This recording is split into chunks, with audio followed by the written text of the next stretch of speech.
Bienvenue dans Capital Humain 3.0. Ici, on explore une autre manière de penser le travail, le leadership et la transformation des organisations. Une manière plus consciente, plus humaine et surtout plus réaliste. Je m'appelle Johan Darquest, j'accompagne des dirigeants, des managers et des organisations qui sentent que les anciens modèles s'essoufflent et qui cherchent à transformer leurs tensions humaines en ressources durables. Dans ce podcast, je partage des lectures de terrain, des regards stratégiques, des épisodes avec des visions éclectiques et des échanges avec celles et ceux qui réinventent le travail en profondeur. Si tu cherches des recettes rapides, tu n'es peut-être pas au bon endroit. Mais si tu veux comprendre ce qui se joue vraiment et décider avec plus de conscience, alors tu es exactement là où il faut. Bonne écoute!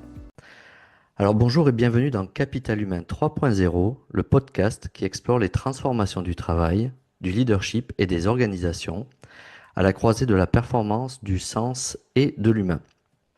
Alors aujourd'hui, on va parler d'un sujet encore très sensible dans beaucoup d'entreprises.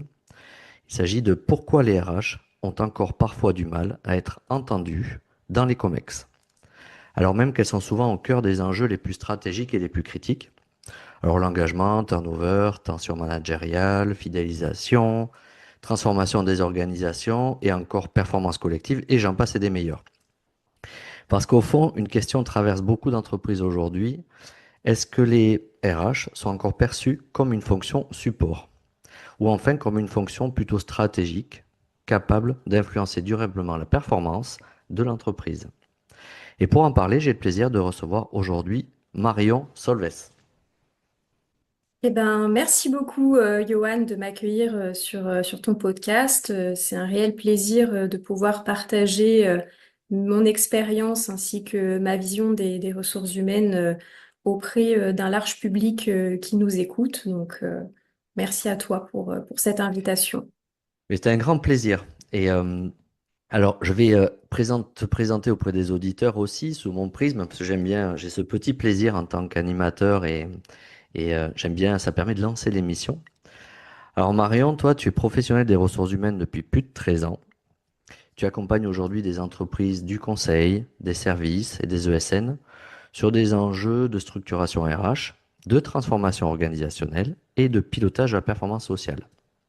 Tout Alors à fait. ta particularité, c'est d'avoir une approche à la fois très terrain et très orientée pilotage stratégique. Et donc travaille notamment sur des indicateurs RH, des processus, des méthodologies, la structuration des organisations.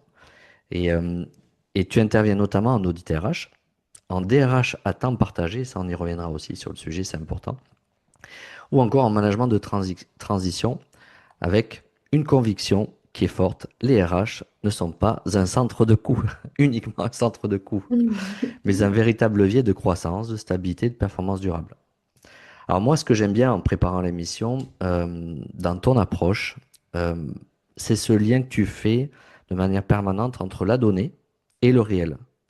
Ça, c'est assez, c'est pas toujours évident quand on a cette fonction, et c'est ce que j'ai aimé quand on a échangé ensemble. Parce qu'au-delà des tableaux de bord, il y a une chose essentielle, c'est que les chiffres n'ont pas de valeur que si, enfin, ils ont de la valeur que s'ils permettent de mieux comprendre ce qui se joue humainement dans l'entreprise. Et toi, tu sais faire ça, voilà, de manière très équilibrée. Et donc, en tout cas, on va parler de tous ces sujets. Vous allez voir, vous allez vous régaler. Si vous êtes DRH, DG, on va rentrer dans le fond du sujet parce que ça va être un sujet qui va vous toucher forcément parce que vous allez peut-être vous y reconnaître dans le témoignage de Marion. En tout cas, bienvenue Marion.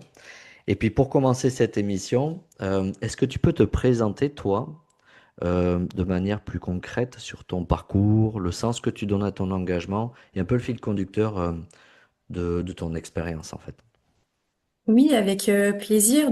Comme tu l'as dit, effectivement, ça fait 13 ans que je travaille dans le domaine des ressources humaines, où j'ai principalement eu des fonctions de RRH et de DRH sur un périmètre plutôt multisectoriel. Le dénominateur commun que je pourrais donner dans l'ensemble de mes expériences professionnelles, ça a toujours été cette connexion que j'ai toujours voulu avoir avec le terrain.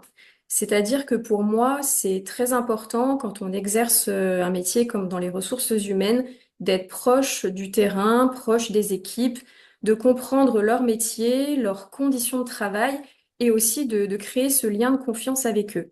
Donc, dans l'ensemble des expériences professionnelles que j'ai pu avoir, c'est vraiment ce que j'appelle le dénominateur commun parce que j'ai systématiquement eu cette posture et de toujours aussi être proche du business, très opérationnel aussi, en traitant, on va dire, le run RH et en ayant toujours à cœur de mettre en place des projets RH qui soient le reflet du terrain pour servir la stratégie de l'entreprise.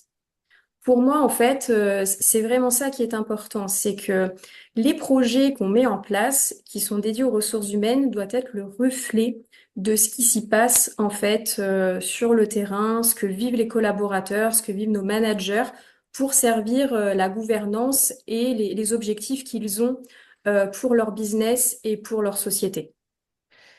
Alors, du coup, d'où c'est venu cette propension à aller dans le domaine du RH? Parce qu'il y a plein de domaines qui auraient pu s'offrir à toi. Et qu'est-ce qui a fait que t'as choisi ce domaine, en fait? Alors en fait, les ressources humaines, au cours de mon parcours, en fait, j'ai fait une licence RH, enfin une licence pardon, économie et gestion avec une option RH, et j'ai poursuivi en fait en master en prenant cette spécialité-là parce que je trouvais que c'était intéressant justement de gérer les ressources humaines. Et c'est surtout grâce à ma première expérience en fait que j'ai pu avoir dans une société d'ingénierie qui m'a vraiment en fait ouvert les yeux sur l'intérêt des ressources humaines puisque j'étais la seule en fait RH dans un bureau d'études d'ingénierie avec des collaborateurs très techniques et en fait je m'intéressais énormément à ce qu'ils faisaient. Je leur demandais de me montrer typiquement la conception des produits qu'ils faisaient. Je m'intéressais aussi énormément aux projets qu'ils traitaient avec les clients. Et j'avais aussi un responsable d'agence justement qui était très orienté RH et business et qui m'a aussi beaucoup accompagné dans mon parcours et qui m'a donné justement cette vision RH que je pourrais dire un peu hybride, c'est-à-dire très opérationnel, business, mais avec justement tout ce qu'on voit dans le domaine des RH, avec quelque chose de très cadré, le législatif, et puis également toute la stratégie qui est à mettre en œuvre. Et effectivement, le fait d'être dans ce bureau d'études en RH avec les collaborateurs, ça m'a permis d'être beaucoup plus efficace, notamment sur mes techniques de recrutement, parce qu'en fait, je parlais le même langage que les candidats, et ça Eh oui. faisait très largement la différence. Et ils me le disaient justement, les candidats au téléphone, en disant, on a quelqu'un qui comprend ce qu'on fait. On se comprend en fait, et puis j'étais aussi plus efficace sur les entretiens que je mettais en place pour justement les managers.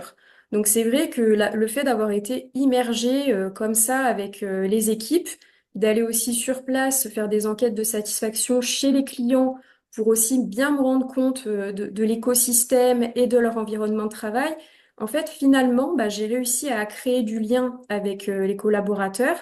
On a eu une belle croissance interne puisque quand je suis arrivée, on était 25 au sein de la région et quand j'en suis partie, on était 90. Donc on a réussi en fait avec justement ce collectif à justement répondre aux objectifs de l'entreprise, à mieux servir nos clients aussi, parce qu'il y avait vraiment cette notion de pilotage de la compétence pour justement offrir un meilleur service possible à nos clients, puisqu'on vendait de la prestation intellectuelle. Et donc, moi, je suis assez convaincue par la notion de cercle vertueux, c'est-à-dire que dès lors qu'on s'occupe bien des collaborateurs, qu'on développe leurs compétences, quand c'est dans le service des ESN ou du conseil, le client est satisfait. Donc, s'il a un nouveau projet, une nouvelle mission, il va refaire appel à nous et ainsi de suite. En fait, c'est là qu'on se développe. Et c'est là pour moi où les ressources humaines, elles ont leur poids et leur vrai enjeu, si je puis dire. C'est vraiment de participer en fait à cette stratégie, à ce collectif et pas de justement raisonner en silo, ce qu'on peut parfois Hmm. voir dans Exact. certaines organisations. Du coup, l'expérience collaborateur, c'est un peu, tu le mets au même titre comme une expérience client. Du coup, tes collaborateurs, ce sont tes clients, en fait, quelque part. Tu adoptes la même Ouais, logique, c'est ça? ouais, c'est ça. En fait, j'ai un petit peu une phrase fétiche, c'est justement les ressources humaines au service du business. et justement de toujours apporter une qualité de service à nos équipes, que ce soit la gouvernance, les managers et les collaborateurs. Et lorsque j'ai été manager de mes équipes, ça a toujours été mon credo de dire, voilà, on a une satisfaction de nos services à avoir vis-à-vis de nos clients internes. Et en fait, pour moi, ça, c'est hyper important, en fait, d'être vraiment engagé dans ce collectif et que les ressources humaines, en fait, elles prennent part, en fait, à cette globalité, à cette performance, et justement pas d'être de côté comme on peut parfois le ressentir ou le voir dans certaines organisations qui mettent pas l'enjeu RH au cœur de leur système. Alors, toi qui aujourd'hui accompagnes différents types d'entreprises, hein, de différents secteurs, euh, quel est ton prisme? Qu'est-ce que tu as constaté comme enjeu humain et organisationnel euh, le plus souvent que tu as rencontré sur le terrain? Alors, il va y avoir surtout des enjeux autour de la rétention des talents. Mhm. Aujourd'hui, je pense que les entreprises, elles souffrent beaucoup de ça, c'est-à-dire être en capacité de retenir ses collaborateurs et aussi des difficultés de recrutement qu'on peut voir dans différents types de domaines d'activité. Et donc, pour les entreprises, aujourd'hui, c'est très compliqué en fait de jongler, justement, et surtout dans l'environnement du conseil, avec des attentes clients qui sont fortes, donc avec des départs de collaborateurs, donc du coup, qu'il faut vite remplacer sur des projets, mais on n'a pas forcément les profils disponibles tout de suite parce que bah, le marché du recrutement est très concurrentiel. Donc pour moi, en fait, l'enjeu derrière, il n'est pas juste de regarder simplement le fait qu'on n'arrive pas à recruter ou bien le fait qu'on a du turnover, mais vraiment d'avoir une approche beaucoup plus profonde des causes, en fait, qui expliquent le fait qu'on ait ce turnover ou bien ces difficultés de recrutement et voir, comme tu le disais, Johan, au début du podcast, du désengagement qui, justement, celui-ci, ce chiffre-là, c'est un chiffre beaucoup plus compliqué à extraire et à exploiter, en tout cas en données brutes. Et qu'est-ce que tu as une idée, toi, enfin je suppose forcément, des causes profondes justement de ce désengagement, de cette démobilisation, de cette difficulté, comme tu dis justement, hein, de retenir les talents et du turnover? Qu'est-ce qui explique, même si on sait que c'est aussi des facteurs très contextuels en fonction des entreprises, mais Mm. est-ce que tu vois des choses récurrentes en fonction des entreprises sur ces causes profondes? Alors, j'ai moi-même mis en place justement un process offboarding dans l'une de mes expériences professionnelles pour justement interroger les collaborateurs au travers d'entretiens RH de départ. Alors après, les facteurs pouvaient être assez ventilés, mais la principale cause que j'ai quand même identifiée, c'est des causes managériales. En tout cas, c'était le premier facteur qui était ressorti dans ce contexte. Après, je nuance un petit peu mes propos parce que les managers sont aujourd'hui de vrais couteaux suisses. On leur Mm. demande beaucoup. Ils se retrouvent un petit peu comme un goulot d'étranglement selon moi. Donc du coup, c'est pas pour voilà jeter la pierre et bien au contraire.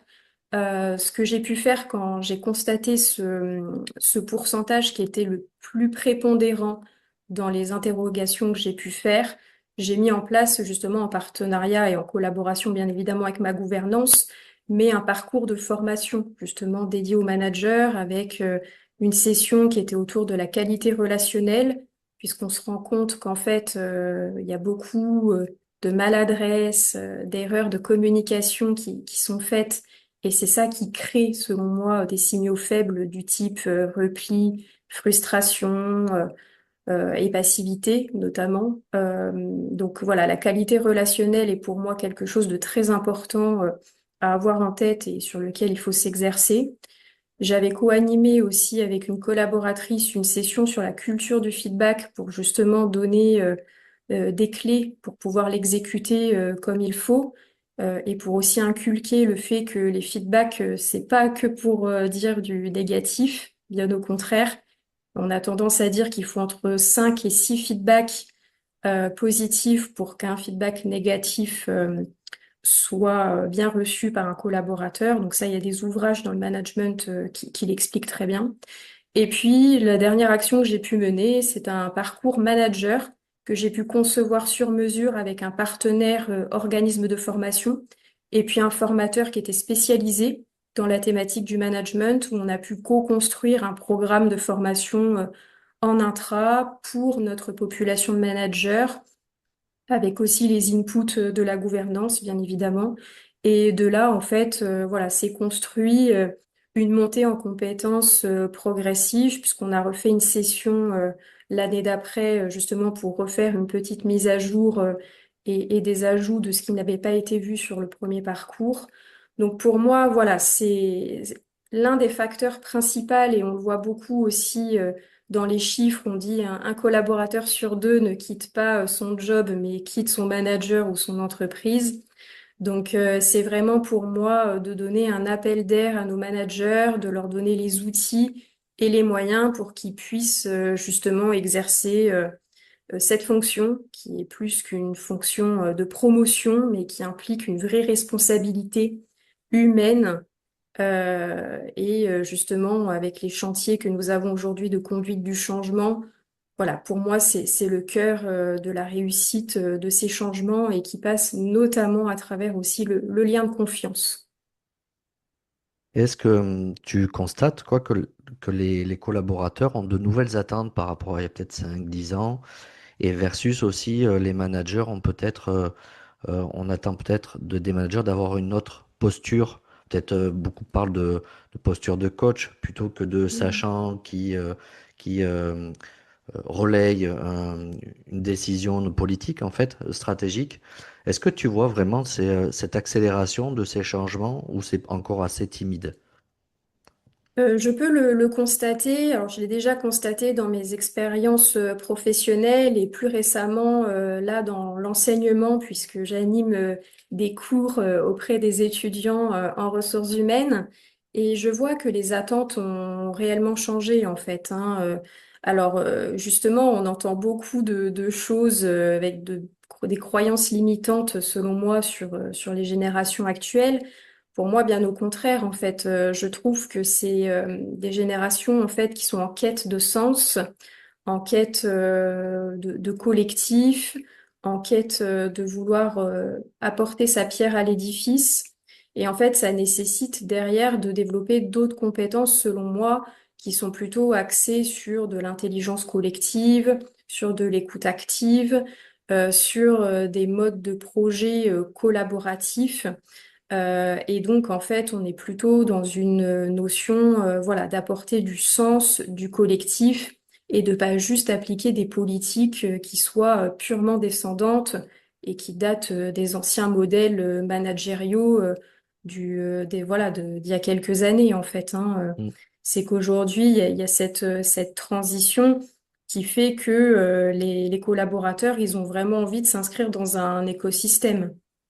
mm.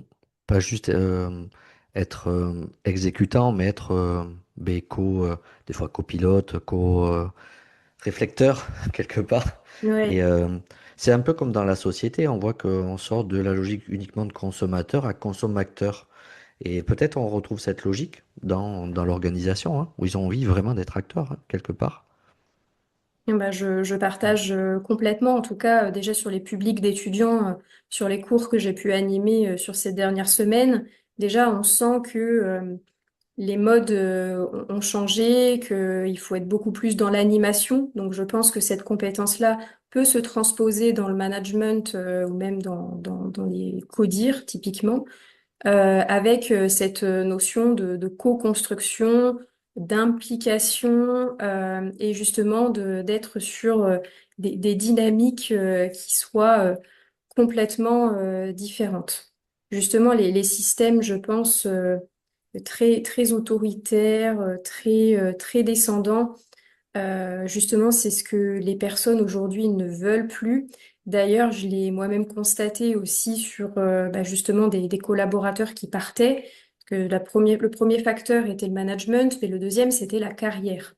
Et en fait, ce que les collaborateurs, ils attendaient, c'est vraiment qu'on leur propose leur plan de carrière, en fait, finalement. Qu'on leur Mm. propose voilà, leur évolution à eux et qu'on ne donne pas des objectifs dans l'entretien annuel qui soient des objectifs collectifs pour servir l'entreprise, mais un objectif qui leur serve à eux en tant que propres individus pour pouvoir progresser et développer des compétences en situation professionnelle. Et est-ce que justement, alors c'est intéressant ce que tu dis parce que souvent quand on recrute quelqu'un avec un périmètre fonctionnel, on garde en tête quand on est au RH, moi j'y étais aussi, en fait cette étiquette fonctionnelle. Et les candidats ont de plus en plus et développent même ailleurs de l'entreprise des talents, des potentiels un petit peu inconscients, même parfois un petit peu cachés, qui sont peut-être des pépites qui dorment et qui pourraient peut-être accompagner des transversalités dans des postes. Est-ce que ça, tu penses que dans l'avenir, c'est peut-être un enjeu de justement dans euh, cette construction des parcours de carrière? Ah, là, je partage complètement. J'ai pu lire très récemment que justement, il y avait beaucoup de compétences en fait qui étaient inconscientes et que justement, il existe des méthodes aujourd'hui pour pouvoir les détecter. Parce qu'en fait, justement, et pour répondre à ce que tu dis, Johan, dans les enjeux de transformation qu'on vit aujourd'hui, il est pour moi essentiel de pouvoir détecter les compétences transverses, justement et d'accompagner, de former nos managers justement à cette détection, puisque c'est eux qui sont au contact des collaborateurs, donc qui peuvent voir en fait ces compétences-là. Mais ce que j'ai pu observer en fait, j'ai un manager une fois qui m'a dit, mais je comprends pas, c'est quoi que je dois évaluer comme compétences clés? Il fait son travail technique en fait. Et je lui dis, bah non, en fait, il y a d'autres types de compétences à explorer, et notamment l'aspect soft skills. Parce que si demain, en fait, on doit transformer des métiers, les métiers vont pas disparaître, en fait, ils vont juste être adaptés. Donc, d'où l'adaptation de la compétence et de pouvoir les détecter pour pouvoir se dire, tel collaborateur, il dispose des aptitudes, telle aptitude pour pouvoir être éligible sur telle typologie de fonction. Mais pour ça, il faut pouvoir les connaître, les détecter et puis derrière aussi les nourrir, ces compétences, parce que les compétences, c'est pas une donnée brute, c'est une donnée qui se façonne, qui se bonifie avec le temps et qui doit en fait toujours se nourrir de l'apprentissage pour justement toujours être au plus juste niveau. Et le mieux, c'est justement d'atteindre cette compétence stratégique qui fait que derrière, on a un avantage concurrentiel sur son marché par rapport à ses concurrents. Complètement. Alors, depuis le début de l'interview, je me mets en mode observateur de notre échange et je me dis finalement, la fonction RH, elle est super stratégique en ce moment. Et peut-être, elle a peut-être jamais été autant stratégique. Et pour autant, c'est vrai, pour en discuter avec beaucoup de DRH et ceux qui viennent dans l'émission, on en a discuté tous les deux aussi. Euh, c'est difficile pour un RH, peu importe son niveau, mais d'être entendu au plus haut niveau dans des comex, dans des comités de direction. Et j'aimerais bien avoir ta vision justement sur cet aspect-là. Pourquoi ça, il en est ainsi et qu'est-ce qu'on pourrait faire pour que cette place stratégique elle soit plus prépondérante dans les processus de décision. Alors, c'est une question ouais, voilà, qui est très, très intéressante, qui a plusieurs niveaux de réponse. Alors après, pour moi, certains comités de direction ou comités exécutifs peuvent parfois ne pas avoir la maturité nécessaire pour accueillir peut-être ce type de pratique, justement. Et c'est là où c'est intéressant justement de venir appuyer notre expertise, appuyer notre propos. J'ai déjà pu faire dans le passé justement ce type de fonctionnement en justement en parlant le même langage, hein. J'ai un peu, je l'ai dit tout à l'heure avec les collaborateurs Mhm. sur le plateau en bureau d'études, mais c'est pareil avec des dirigeants. C'est il faut trouver en fait l'angle d'approche pour pouvoir communiquer avec eux, pour asseoir notre légitimité. Et la manière dont j'y suis parvenue, c'est à travers les indicateurs.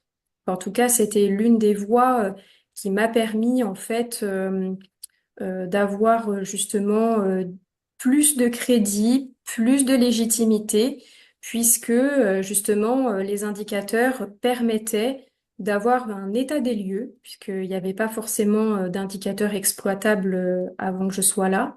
Mais le fait d'avoir justement ces indicateurs-là, de les suivre au fil de l'eau sur une certaine chronologie, d'apporter des éléments de réponse en les analysant, en mettant un plan d'action et après en voyant la tendance au fil des mois, en fait, on vient vraiment professionnaliser notre fonction RH derrière parce que, en fait, on voit directement des résultats. Si typiquement, j'ai eu 10% de turnover en moins sur une année, il y avait forcément le reflet d'actions RH qui ont été mises en œuvre, en fait. Et donc, du coup, ça permettait aussi d'expliquer l'apport enfin, qu'on faisait. Et j'ai un autre exemple typiquement sur le recrutement, où il y avait des coûts de recrutement externes qui étaient relativement élevés, plus de 100 000 euros. Et en ayant bâti une stratégie avec plus de recrutement en interne, on a limité ce coût pour justement diviser par deux. Et donc là, derrière, en fait, on fait gagner de l'argent aux dirigeants. Et en plus, on recrute par nos propres moyens. Enfin, je veux dire, qui mieux que nous en interne pouvons expliquer nos métiers. Et puis même, c'est valorisant pour les personnes qui sont au recrutement aussi de se dire, bah, voilà, je suis beaucoup plus outillée. Je peux compter aussi sur ma manager parce qu'on était une équipe, donc on était en soutien les unes des autres. Et donc c'est là, en fait, encore une fois, j'y reviens au mot collectif et Mm. dynamique collective. Mais c'est ça, en fait, c'est il faut se mettre dans l'écosystème et vraiment pas raisonner en silo, en fait. On est partie prenante, en fait, hein, du business, de la performance. Et bah, ça peut passer, évidemment, dans un premier temps, par des chiffres. En fait, c'est intéressant ce que tu dis parce que quelque part, c'est une fonction qui est où il y a beaucoup d'aspects invisibles parce que l'humain, en fait, par définition, c'est difficile de mesurer des choses tangibles. Et quelque part, les comités de direction, ils parlent un langage business, ils ont besoin d'éléments factuels. Et je trouve intéressante la démarche avec les indicateurs, on a parlé aussi en préparant l'émission sur la mesure des coûts de désengagement, Oui. avec l'IBET par exemple, d'autres structures, où le DRH, il vient sur le terrain du CODIR en parlant le même langage, et peut-être que ça donne envie aussi aux instances dirigeantes, en fait, de s'intéresser aussi au langage RH quelque part. C'est comme une réciprocité, finalement, ce que tu dis. Oui, j'ai pu le constater parce que justement, c'est là où s'est créée la synergie justement avec le comité de direction, puisque en fait, il y avait cette présentation d'indicateurs, et puis bah derrière, ça permettait aussi de construire la politique RH afférente à ces différentes données. Et finalement, bah, ils voyaient que les actions, elles fonctionnaient, elles marchaient, puisqu'il y avait un impact directement Eh oui. Mm. sur les chiffres. Donc c'est là où c'est vertueux.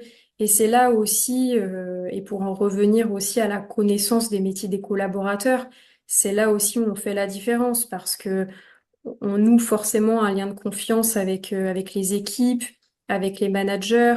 On sent voilà qu'il y a une réciprocité dans l'échange.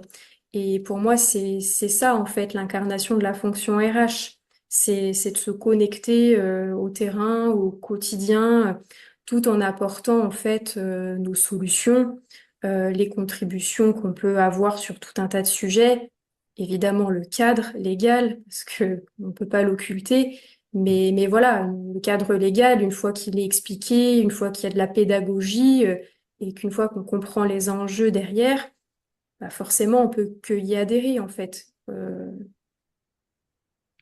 suis complètement d'accord avec toi. L'autre chose je suis en train de réfléchir à une chose, c'est que on voit que les entreprises sont, dans la plupart des modèles, dans une démarche, je vais dire réactionnaire, c'est-à-dire que on fait un peu le pompier. Et j'entends beaucoup de DRH qui disent, je passe mon temps, mon énergie à faire le pompier. Hmm. Ils me disent, je passe à côté. des signaux faibles, justement, qui permettraient de rentrer dans une logique de prévention.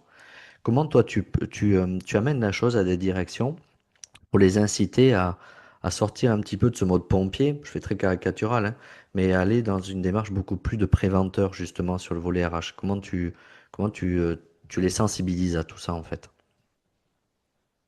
Alors, ce que tu dis est très vrai, hein. Pour échanger aussi avec des pairs RH, on sent vraiment qu'il y a ces urgences qui prennent vraiment le dessus et la fonction RH, en fait, ce qui est compliqué, on parlait de couteau suisse pour le manager. Je pense aussi que le RH est aussi un couteau suisse et un goulot d'étranglement aussi par moment parce que beaucoup de choses passent par le RH.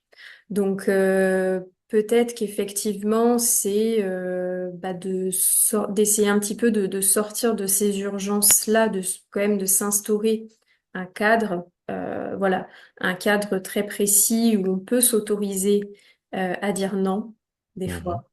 Tout dépend des urgences, bien évidemment, mais il y a certaines tâches ou certaines choses, parfois, qui ne relèvent pas de notre domaine. J'ai un exemple précis qui me vient en tête, un collaborateur qui démissionne, un manager qui me demande de le contacter pour lui demander de rester. J'estime que ce n'est pas forcément une tâche forcément RH. Donc évidemment que je le fais parce que, comme tu l'as dit tout à l'heure, on peut un petit peu souffrir du fait qu'on est considéré comme fonction support. Mhm. Donc, on a envie de bien faire, on a envie de contribuer. Et c'est là, parfois, on peut se mettre en difficulté. C'est le fait, en fait, de vouloir être trop généreux dans notre façon de procéder. Et on peut aussi avoir certaines réactions que j'ai pu déjà entendre en disant, mais oui, mais si tu l'appelles pas, en fait, pour le retenir, mais tu vas servir à quoi? Et je pense que c'est un petit peu ça Mhm. notre mal du siècle RH, c'est de se dire, mais en fait, on peut avoir peur en fait de se dire qu'on ne sert pas dans l'entreprise et qu'on doit systématiquement prouver notre valeur, le fait que on est là, on contribue, et ça passe justement parfois par des actions qui, selon moi et selon le niveau de maturité des entreprises, je tiens quand même à nuancer, ne Oui, relèvent pas toujours du périmètre du RH. Par contre, ce qui relève du périmètre du RH, c'est d'accompagner le manager justement à détecter, comme tu le disais, Johan, ces signaux faibles. Parce qu'un collaborateur qui a démissionné, il n'a pas démissionné du jour au lendemain. Il avait c'est forcément clair. des signaux faibles. Et puis j'ai souvent entendu aussi dans des entretiens de départ, il part pour le salaire. Pour moi, je ne sais pas si tu partages, Johan, Je mais suis d'accord avec toi. C'est en fait, je pense que c'est l'argument fourre-tout. C'est-à-dire quand on a peur de dire les choses, on va dire, mais c'est pour le salaire, il y a mieux ailleurs, au niveau rémunération, ça coupe toute discussion sur le malaise relationnel qu'il peut y avoir. Je pense, hein. eh ben, je suis complètement en phase avec ça parce que pour moi, un collaborateur, j'ai déjà eu le cas par le passé, notamment dans le domaine du consulting, le collaborateur se fait embaucher par le client ou bien voilà une proposition qu'il ne pouvait pas refuser. Mais c'est qu'il y a eu un moment donné où il était à l'écoute du marché et qu'il y avait forcément des signaux faibles. Donc, pour rejoindre la question, je pense que les signaux faibles, en fait, pour les détecter, c'est un binôme qui se compose du RH, mais aussi du manager, pour justement instaurer des rites de communication. Je pense en l'occurrence sur un processus d'intégration. Pour moi, il est important d'avoir un entretien RH, justement, sur le premier mois ou sur les premières semaines, pour essayer de comprendre comment se passe l'intégration. Mais tout ça couplé à un entretien managérial aussi et avec aussi des temps d'échange plutôt informels pour voir comment se comporte le collaborateur aussi en salle de pause, comment il se comporte aussi dans son quotidien de travail, parce que il y a ce qu'il dit, mais il y a aussi en termes de langage verbal, mais il y a aussi le langage non verbal. Et les signaux faibles, pour moi, ça passe surtout dans la communication non verbale. C'est du repli, c'est peut-être du sarcasme, c'est voilà des gestes peut-être un petit peu plus surprenants, de la fuite, etc., etc. en fait. Finalement, si on regarde, il y a peut-être très peu d'espaces de discussion sécurisés pour les collaborateurs ou d'expression de leur perception de la qualité de vie et conditions de travail, qui inclut notamment la relation avec le manager, mais pas que. Finalement, ces espaces sont très peu nombreux, ou quand ils sont très cadrés, rigidifiés. Et est-ce que la logique irait pas vers se pencher davantage sur le travail perçu, au-delà du travail réel? Parce qu'un collaborateur, quand il part avec son prisme, avec ses réalités, ses perceptions. Et est-ce que tu penses que dans la logique d'évolution des organisations, de mettre l'accent sur cette évaluation du travail perçu? Le feedback retour, par exemple, que les collaborateurs puissent évaluer leur manager. Je sais qu'il y a des entreprises qui le font de plus en plus. Alors c'est à la marge, mais est-ce que cette logique-là, comme un client qui exprime sa satisfaction, hein, est-ce qu'un Mm. collaborateur qui exprime son degré de satisfaction de manière précise, ça peut être une logique vertueuse et qui va s'accentuer dans le temps, selon toi?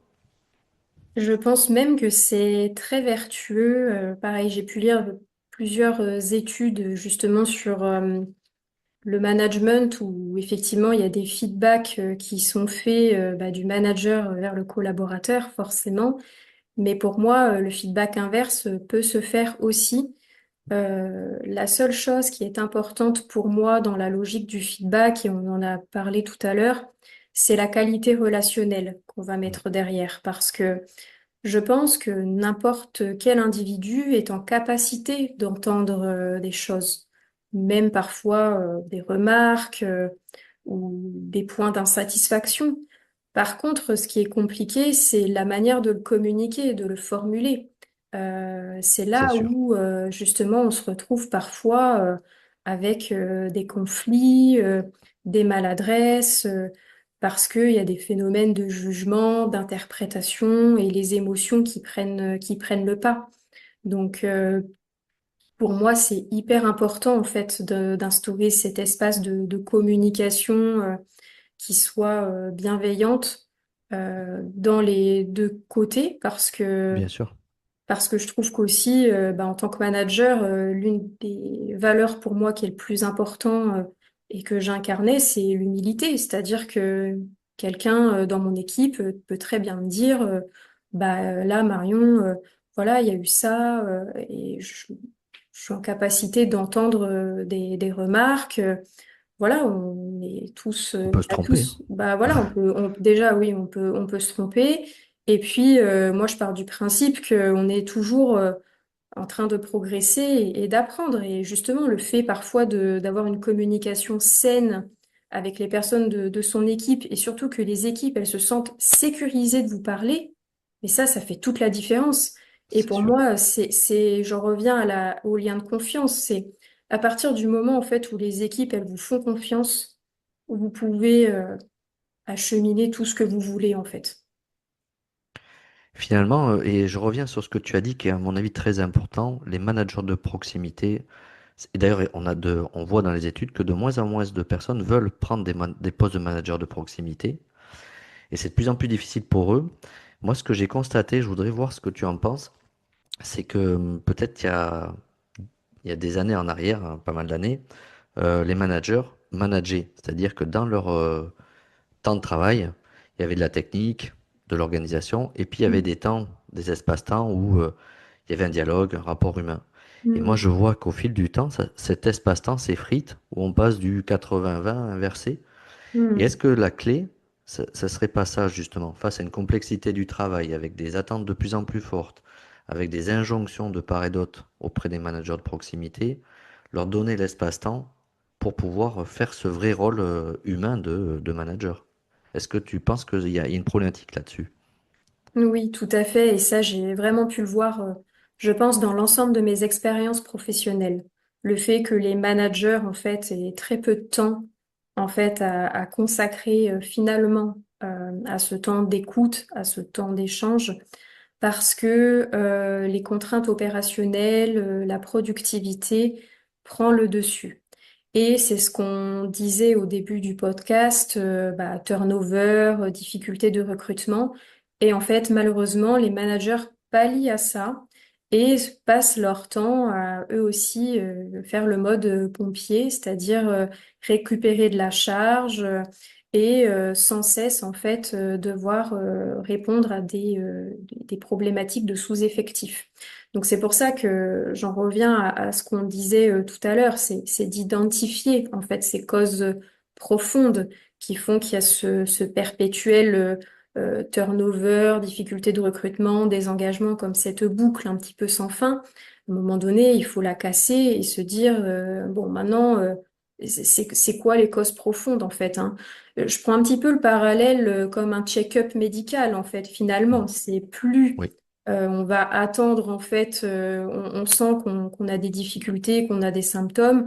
Plus on va attendre finalement et moins on pourra résoudre la situation parce que le diagnostic n'aura pas été posé, qu'il n'y aura pas eu la série des spécialistes qu'on a pu voir pour mettre en place justement le traitement qui soit le plus adapté possible. Je trouve que c'est un petit peu un parallèle qui se pertinent. ressemblent en Mm. fait, hein. C'est plus justement, on va se concentrer, comme tu le disais, en mode pompier, urgence, urgence. Mais à un moment donné, en fait, il faut juste avoir une vision un petit peu plus macro, faire appel à des spécialistes, notamment si on n'a pas la compétence en interne. Et c'est pas grave en fait, hein. Il y a des personnes qui ont des compétences pour ça. Il y a des réseaux d'experts, des communautés. Voilà, c'est pas grave en fait parce que justement les DRH ou les RRH, comme on le disait tout à l'heure, ils sont beaucoup dans leur quotidien. À un moment donné, il y a peut-être besoin d'un éclairage différent avec une expertise particulières ou des coachings aussi qui existent Ouais, pour justement remettre à plat un certain nombre de choses et puis sortir justement la tête du guidon pour avoir une vision plus exhaustive justement des causes profondes qu'il peut y avoir en termes de difficultés dans une organisation. clairement. Alors justement, je fais une petite transition, c'est que il y a l'IA qui s'invite un petit peu dans les débats, les enjeux des organisations, euh, qui permet quand même de accélérer, comment dire, de la simplification peut-être de certaines tâches, se décharger de certaines choses. Est-ce que ça peut être une clé déterminante ou intéressante dans la récupération de temps pour manager aujourd'hui, l'IA? Alors j'ai l'impression que c'est... Alors la question est très intéressante parce que j'ai l'impression que c'est un petit peu en demi-teinte justement, où justement il y a l'arrivée de l'IA. Donc pour les managers, ça leur demande plus de temps d'appropriation, plus de temps pour remplir un certain nombre de choses au travers de l'IA. Donc c'est là où ils peuvent perdre du temps, selon moi, mais à côté de ça, ils sont quand même toujours pris dans leur logique business, opérationnelle. Donc, c'est pour moi l'une des pistes de solution donc serait justement de communiquer hein, un peu sur l'IA. Qu'aujourd'hui, il y a ce phénomène de peur hein, qu'on Hmm. entend beaucoup. Hein, l'IA va supprimer les métiers et tout. Donc, peut-être voilà, de communiquer le sens de l'IA, de former aussi les managers aux différents outils qu'ils doivent utiliser, notamment sur de l'IA, pour justement se concentrer sur des tâches beaucoup plus managériales, coaching, accompagnement, développement des compétences. Mais encore une fois, j'ai l'impression que ça leur rajoute en fait à l'instant T C'est vrai. une difficulté parce qu'on voilà, on sensibilise en fait les collaborateurs un peu plus peut-être que les managers sur ce sujet. Et eux, en fait, encore une fois, c'est quelque chose qu'on leur demande en plus. En fait, finalement, ça leur rajoute encore une petite pierre dans leur sac à dos qui est déjà voilà suffisamment rempli. Donc peut-être qu'on verra ces constats peut-être dans 1 ou 2 ans, peut-être. Mhm. Mais je pense que pour moi, en fait, l'IA, c'est un peu la même logique qu'Internet dans les années 2000, hein. C'est qu'à ce moment-là, les organisations ont dû s'adapter. Donc, il y aura forcément d'autres choses qu'on va demander au manager une fois que l'IA aura été mise en place, en fait. Je... Je suis d'accord avec toi. Ça contribue à peut-être une forme de surcharge cognitive, la ponctuelle, qui est dure, déjà, ils ont une surcharge cognitive importante avec les enjeux d'environnement, de réglementation, enfin, de divers et variés. Mais c'est vrai que c'est important d'accompagner à ce gros changement. Comme tu parlais de l'Internet, je trouve que c'est un bon parallèle.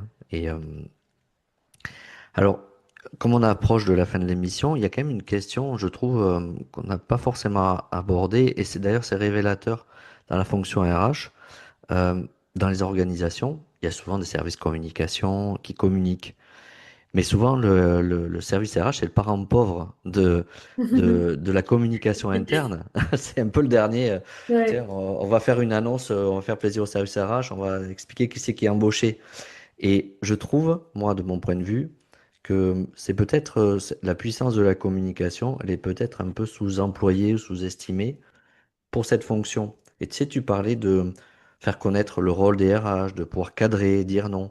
Est-ce que tu penses que aussi un des enjeux principaux dans ce domaine-là, c'est de beaucoup plus communiquer de manière efficace? Oui, je Et pense comment? qu'il y a un gros travail à faire, même si aujourd'hui, je trouve quand même que la voix de la fonction RH est quand même bien représentée, hein. Quand je vois différentes personnes un peu pionnières sur LinkedIn qui partagent leur expérience, quand je vois également la communauté Arboria qui justement communique beaucoup sur les enjeux RH, Mm. la vision d'appartenance, le fait que ça soit un collectif avec une façon stratégique d'aborder les ressources humaines avec une vision très humaine en accompagnant des dirigeants. Je trouve quand même qu'il y a des actions de communication et des communautés aujourd'hui qui représentent bien cette nouvelle voie en fait.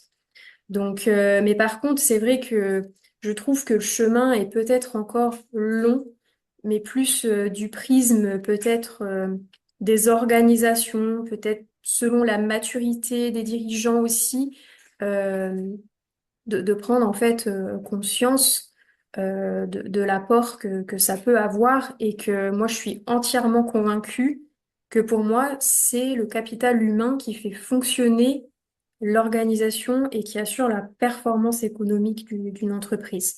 Si on ne s'occupe pas de son capital humain, c'est-à-dire qu'on ne s'en occupe pas, n'assure pas la bonne adéquation avec les compétences versus les emplois qui vont venir, s'il y a du mal-être au travail, de la démotivation et autres, en fait, ça met complètement en péril une organisation. Donc c'est ça en fait qui est important. Et à travers en fait une fonction RH qu'on va considérer comme un partenaire stratégique, c'est en fait que le RH il impulse un certain nombre d'actions pour pouvoir corriger ces différents leviers.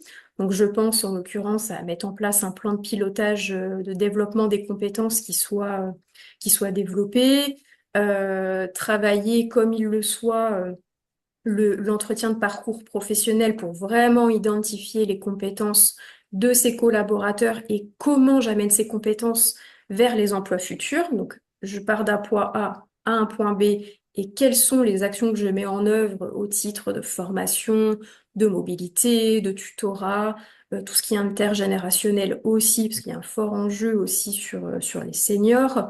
Donc c'est tout ça en fait. Et une fois en fait que tout ça est conscientisé, parce que je pense qu'il y a aussi beaucoup d'inconscients. Donc une Bien fois sûr. en fait que toutes ces choses-là sont conscientisées, c'est là où en fait nous en tant que RH, on va pouvoir fournir la prestation ou enfin, en tout cas tout ce qu'il faut pour servir aux objectifs de l'entreprise. Mais en fait, c'est RH, c'est une responsabilité qui est partagée aussi. C'est-à-dire que j'ai pu le constater aussi sur l'une de mes expériences professionnelles, c'est on peut mettre en place beaucoup de choses, on peut être un contributeur, un apport de solutions. Si à un moment donné, on n'avance pas à la même vitesse, ou bien si c'est pas un collectif et en gros, voilà, je porte pas les sujets, ça peut pas fonctionner. C'est sûr. Je suis entièrement d'accord avec toi et justement, tu sais, en termes de communication, alors je te rejoins complètement, hein. Il y a de plus en plus de podcasteurs, d'ailleurs, ben moi j'en fais partie, hein, mais Mhm. de plus Ouais. en plus nombreux à communiquer sur la fonction RH. Et c'est très dichotomique parce que du coup, par ailleurs, dans l'entreprise en interne, les communications internes RH sont pas forcément à la juste place, à la hauteur de la fonction stratégique. Et il y a quelque chose que je trouve très pertinent, c'est que je vois de plus en plus en échangeant avec des directions, que les directions des ressources humaines se staffent de plus en plus en intégrant des communicants dans leur service, Mhm. pour justement venir en appui et servir de levier de démultiplication des projets RH comme un narratif qui va servir de levier de transformation. Et ça, c'est vraiment très à la marge, mais peut-être qu'il y a un besoin, enfin je sais pas ce que tu en penses, mais peut-être qu'il y a un besoin d'accélérer euh, les- la mise en place de communicants au sein de ces cellules RH, je pense. Je pense que oui, c'est un point qui est très important et qui est intéressant bah, justement à explorer, surtout bah, dans des contextes de transformation. Et puis on en a effectivement bien échangé ensemble lors de notre point. Pour moi, je pense qu'il est important justement de se doter de compétences clés et stratégiques en communication. On parlait tout à l'heure RH, le fait que justement fonction support doit devoir faire ses preuves, mais c'est un petit peu le même cas avec la communication. Mais pour moi, la communication, c'est un vrai métier aussi. Mm, C'est pas, voilà, il y a des compétences, il y a des éléments de langage, il y a des stratégies justement pour faire adhérer ou non à une stratégie de communication. Et encore une fois, je pense qu'il faut se faire accompagner par des experts dans ces domaines. On ne s'improvise pas, comment dirais-je, expert dans la communication sans savoir-faire, sans technicité, sans qualification et sans expertise finalement. mm, C'est un métier qui est à part entière, qui est stratégique. Et je pense même que c'est très important d'accompagner encore plus la communication et surtout de nos jours dans des contextes de transformation majeure parce que justement, il faut rassurer les collaborateurs, il faut utiliser des moyens qui soient appropriés pour mettre en évidence aussi des personnes, parce que on en parlait la dernière fois, il n'y a pas que le dirigeant qui peut prendre la parole, mais on peut aussi avoir des ambassadeurs dans l'entreprise et je trouve qu'un collaborateur ambassadeur, pour moi, il n'y a rien de plus beau que ça parce que ça veut dire que c'est une personne qui a tellement un sentiment d'appartenance fort qu'elle se sent en capacité bah, de pouvoir interagir, de pouvoir parler de son entreprise, de faire un portrait d'elle-même. Donc, je trouve que là, une fois qu'on atteint ce niveau-là, pour moi, c'est une satisfaction ultime, en tout cas en fonction, en fonctionnement RH. Donc oui, et pour moi, la communication, et je pense que ça va même prendre un virage majeur, et je pense qu'il faut s'y pencher sérieusement, et surtout dans des contextes comme celui qu'on vit aujourd'hui, avec beaucoup mm, de peur, beaucoup d'inquiétude. clairement. Et est-ce que tu vois que les enjeux de la santé au travail tu les retrouves dans le recrutement, dans les attentes des candidats, dans le package, entre guillemets, au-delà du salaire, hein, du poste, des perspectives de carrière? Est-ce que, il y a des questions que tu vois apparaître sur ces éléments de qualité de vie, conditions de travail? Alors oui, j'ai pu l'observer sur les derniers recrutements que j'avais pu faire en fait, où les collaborateurs sont de plus en plus attentifs à ce qu'on peut leur proposer en termes de package, notamment surtout sur le rythme de travail, Mhm. quelle est la base hebdomadaire, horaire, euh, les jours attribués au titre du télétravail. Après, de manière beaucoup plus large, est-ce qu'il y a des événements organisés au sein de l'entreprise, des temps, voilà, d'échange. C'était plus de cet ordre-là que j'ai eu. Et puis en parlant justement de santé mentale et de bien-être au travail, et pour rejoindre encore une fois l'importance pour moi de la fonction RH, c'est qu'en 13 ans, justement, j'ai pu constater aussi que les questions et situations individuelles avaient bien changé. C'est-à-dire que quand j'ai commencé ma carrière, j'avais beaucoup moins de sujets, on va dire, individuels à traiter. Lors de enfin, au fil de l'eau, hein, ça a Ça s'est augmenté, étalé, ouais. ça s'est étalé et j'ai senti de plus en plus en fait de dossiers individuels, de besoins de points individuels, de traiter une situation en particulier avec son RH avec des niveaux de sujets plus ou moins complexes et plus ou moins touchy aussi. C'est pour ça que pour moi, la santé mentale, le bien-être au travail, les entreprises qui, selon moi, voilà, se disent, oh, mais non, moi, je suis pas concernée. En fait, vous savez pas à qui vous avez affaire en termes de collaborateurs, parce que c'est pas parce qu'un collaborateur est tout souriant que il a peut-être pas une difficulté particulière, loin de là. Donc c'est pour ça que pour moi c'est vraiment un enjeu majeur et surtout que on est confronté de plus en plus à une fragilité. Quand je dis ça, c'est pas péjoratif du tout, Bien mais sûr, oui. fragilité. Et aussi, on est beaucoup plus, comment dirais-je, sensibilisé et c'est moins tabou aussi de parler de tous ces sujets-là, en fait. Donc, les personnes ont plus de naturel à venir nous parler de certaines choses. Et donc, c'est là où aussi, ben, derrière, il faut mettre en place une structuration avec typiquement des lignes d'écoute psychologiques, par exemple, ou bien adresser des collaborateurs à la médecine du travail si jamais on ressent il y a une difficulté particulière. Mais pour moi, c'est un principe de réalité aujourd'hui, ce phénomène de santé mentale et de bien-être au travail, parce que j'ai pu constater que voilà, les demandes s'étaient accentuées au fil de l'eau au cours des années. Et c'est vrai, dans les démarches d'évaluation des risques psychosociaux, de plus en plus, on a traité on traite le volet organisationnel, mais peut-être pas suffisamment le volet individuel, hein, où les personnes sont parfois très impactées, plus qu'on ne le pense. Et c'est vrai que pour les DRH, c'est très compliqué parce que ils sont pas forcément toujours aguerris, formés. C'est très complexe d'arriver à détecter des troubles, hein, et de savoir ben, vers qui on envoie et d'où les signaux faibles. En fait, c'est toute une boucle, en fait, quelque part, hein. Ça rejoint un petit peu tout ce dont on a évoqué précédemment, hein. Tout à fait. Bah, en fait, c'est exactement très bien résumé en fait. Hein. C'est effectivement en fait on retrouve les mêmes phénomènes hein, finalement et où en fait selon moi hein, on a une vraie responsabilité individuelle et collective hein, vis-à-vis des collaborateurs. Hein.